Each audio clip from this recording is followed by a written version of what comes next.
Item ಯಾವುದೇ ಇರಲಿ try ಮಾಡಿ ಆಚಿ ಚಿಕನ್ ಮಸಾಲಾ. ವಿನಯ್ ಕುಲಕರ್ಣಿಗೆ ಜೀವಾವಧಿ ಶಿಕ್ಷೆ ಆಗಬೇಕು.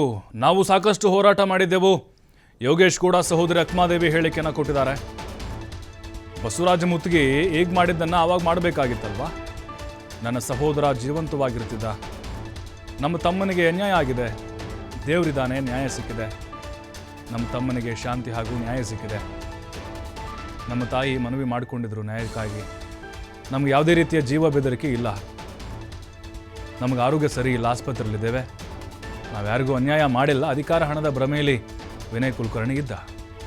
ಈಗ ನ್ಯಾಯಾಂಗ ವ್ಯವಸ್ಥೆ ನಮಗೆ ನ್ಯಾಯ ದೊರಕಿಸಿಕೊಟ್ಟಿದೆ ಅಂಥೇಳಿ ಯೋಗೇಶ್ ಗೌಡರ ಸಹೋದರಿ ಅಕ್ಮಾದೇವಿ ಹೇಳಿದ್ದಾರೆ.